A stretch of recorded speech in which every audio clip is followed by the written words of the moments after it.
How was your day? Let's dive into this episode. Near my home, there's a young couple, David and Sarah, renting a small, single-story house. They had just welcomed their first child. The trouble started every evening as dusk fell. David and Sarah would argue loudly, smashing things. Their baby would cry, wailing until its voice was hoarse. The neighbors whispered that David returned home exhausted from work, burdened by debt. Sarah, on the other hand, was worn out from caring for the baby at home, confined within 4 cramped, hot walls all day. Over time, she developed a deep, resentful depression. Whenever they met, they couldn't exchange even half a word without fighting, always at the expense of their poor child. In the past, the rich had one child, the poor had many. But now, having just one child feels like such a struggle, with all the various costs to worry about. It's lucky if the child is healthy. If they fall sick, the parents would be forced to eat dirt just to survive. Eleanor, an older woman, clicked her tongue and shook her head, lamenting. I've said it before, if you don't have enough money, don't have children. Don't have them and then complain about how hard it is. If you're going to have children, you need a plan, at least some savings to raise them, and then continue working to provide for them. Then an elderly man, Arthur, retorted, Oh, when is enough ever truly enough? Do you think having a baby is something you can just decide to do at will? Some people are rich enough to burst, but travel everywhere for treatment and still can't have a single child. Both arguments hold some truth, and this is undoubtedly a common concern for most young people today. Having children is a topic with no right or wrong, it's a personal freedom. But any viewpoint on this issue always receives conflicting opinions. In an era of soaring prices, the pressure of making ends meet, and overlapping societal expectations, having children is no longer an instinctive decision or a default post-marriage plan. It's truly difficult to provide a fixed answer to this question. However, this very dilemma is the beginning of a journey of self-reflection. What are the prerequisites for welcoming a child into the world? Is it finances, mental health, love, or something else? We believe that building a strong viewpoint now will significantly help you in the future. So, let's begin today's discussion. Should we wait until we have enough money to have children, or just have them and figure things out? It must be acknowledged that waiting for financial stability before having children is a safe choice. Meanwhile, the view of having children and then figuring things out is a practical choice. Both are right, yet neither is complete. It's undeniable that in today's context, raising a child is an incredibly expensive journey. From medical costs, living expenses, and nutrition to education, entertainment, and countless nameless little things, all require money. Many newly married couples share that they once dreamed of a warm family filled with children's laughter. But as soon as they look at their salary slip at the end of the month, that dream feels distant. Yet, there's no specific definition for financial stability. How much money is enough? Tens of millions, hundreds of millions, or billions of dong? Enough is, in essence, a vague concept. For one person, it might be a basic standard of living. For another, it's absolute security with no worries. And precisely because of this ambiguity, many procrastinate and don't dare to start. By the time their finances gradually stabilize, their reproductive health is no longer what it once was. The question then is no longer, do I have enough money? But rather, is my body still strong enough to carry a pregnancy? Conversely, some believe that heaven creates the elephant, heaven creates the grass. If a child is a gift from heaven, then simply accept it. They argue that their grandparents, despite being poor, had 10 children, so why worry so much today? This perspective stems from a belief in human adaptability and resourcefulness. In reality, many parents have matured precisely through the experience of parenthood. From a psychological perspective, this is called *** psychological adaptability ***. Simply put, people can learn to become better parents through the process of raising children, rather than needing perfect preparation from the start. To explain it even more simply, it's like the saying, just walk and you will find the path, or just have children and you'll naturally learn how to care for them. Parental instinct is like that, after all. However, life is inherently unpredictable. While this view may sound natural, flowing with life's currents, it carries no small number of risks. It's clear that having children without adequate preparation can lead to immense pressure, such as postpartum depression, marital conflicts due to the burden of finances, time, and childcare responsibilities, or feelings of inadequacy when unable to meet societal or self-imposed expectations as parents. A health crisis, a job loss, or differences in parenting views between spouses can all make the journey of parenthood very precarious. And in such times, many feel lonely, exhausted, and powerless. No one can perfectly prepare for everything before becoming a parent, but one should also not embark on that journey with the mindset that things will just work themselves out. What's needed most is a balance between reason and emotion, between dreams and reality. So, whose responsibility is it? Seeing abandoned babies born from reckless acts, stunted and sickly children without money for treatment, devastated families. Wives suffering from depression, husbands exhausted physically and mentally. Outsiders often sigh with sharp criticism.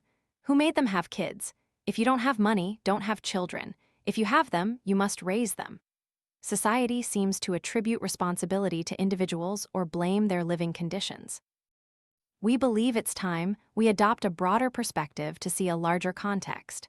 The next big question is, who truly needs to take responsibility for this issue? Of course, parents remain directly responsible for their child's safety, development, and happiness. No one else can replace that role. But is it fair to demand an individual shoulder everything when the social system hasn't created sufficient conditions for them to feel secure in their parenting? In many countries, policies supporting fertility, prenatal care, early childhood education, maternity leave, and shared childcare responsibilities between both genders are emphasized. Meanwhile, in some places, having children is sometimes seen as a private family matter, placing full responsibility on the individual. Then, that same society turns around and criticizes young people for being selfish, for not wanting children, or lacking a spirit of contribution. We cannot fully blame young people for choosing to delay childbirth. We cannot fault them for demanding stability before embarking on this journey. Society needs to recognize that increasing birth rates cannot just be a slogan. It requires a genuine support ecosystem, from public policy to community awareness. Society is not blameless in this story. Each individual should also cultivate awareness and stop creating additional pressure by constantly pointing fingers and criticizing others' private affairs. Whether rich or poor, the desire to have children is a basic human right. We should not fall into such a narrow-minded way of thinking, as it labels vulnerable groups as substandard humans. This implicitly takes away fundamental human rights such as the right to love, to form a family, and to pursue happiness. The mindset of blaming individuals, you haven't tried hard enough, or don't have kids if you're not rich, must disappear, and the responsibility of the social welfare system and community awareness must be seriously improved. It's time we redefine the concept of enough and when is the appropriate time to have children. In every discussion about having children, financial factors are often mentioned first and sometimes exclusively. But that's just the tip of the iceberg. What we need to prepare for is not just finances, but also the physical and mental health of those preparing to become parents. In our youth, we plunge into work, often for the sake of the future. However, if physical health is neglected, young people will soon pay the price. Delaying childbirth until too late an age can come with health risks for both mother and baby. Understanding one's body, having regular checkups, and taking care of one's health early on are also essential parts of preparing for childbirth. And most importantly, what many overlook or often intentionally skim over is the mental health and psychological maturity of parents. We often ask each other if our income is stable, if we own a house yet, if we have enough money to hire help for childcare, but few ask if you are truly mentally well. A child needs not just milk and diapers, but the complete emotional presence of parents, requiring listening, empathy, and a sense of security. And to give children these things, parents must first learn to take care of themselves. Being a parent is not just about caring for a child. It's also about confronting the darker parts within ourselves. Unhealed childhood traumas of being controlled, abandoned, or judged can very likely be projected onto our children if we lack sufficient awareness to prevent that from repeating. We might become strict fathers like our own fathers, or anxious mothers who constantly criticize their children, even if we don't want to. Psychologists call this ** projection *. when people unconsciously transfer unresolved emotions onto others. Furthermore, John Bowlby's asterisk attachment theory asterisk shows that the type of attachment between parents and children directly affects a child's ability to build trust and their emotional independence. A depressed mother or a constantly angry father not only creates sad memories, but also profoundly impacts the child's emotional development and personality. Thus, before asking, "Do I have enough money to raise a child?" perhaps we should ask, "Do I have enough peace in my soul to love a child unconditionally? Am I living with unhealed wounds? Am I mindful enough to stop and not repeat what I once endured?" How much is enough? Everyone has different standards. Enough is not a number, but a feeling of security and faith in the ability to walk together. Pregnancy is a miraculous journey. 9 months and 10 days of gestation, one body, 2 hearts, 2 rhythms. I will probably never truly understand how miraculous it is to carry a baby in my womb unless I experience it directly. I truly couldn't hold back tears seeing the image of a baby amidst hundreds of needles for IVF egg stimulation. My eyes would well up again, recalling the moment the faint second red line appeared on the pregnancy test, the anxieties when the baby wasn't correctly implanted, the overwhelming joy upon hearing its heartbeat in my womb, and the moment I held it in my arms. When its cheek rested on my chest, what could be more miraculous? Having children is not just a biological or social decision. It is also an emotional journey where people connect with life at the deepest level. Many say that pregnancy helps them heal old wounds, learn to listen to their bodies, and connect with their inner selves. It's a journey of self-rebirth. A mother doesn't just give birth to a child. She also gives birth to a new version of herself, more resilient, more empathetic, and more profound.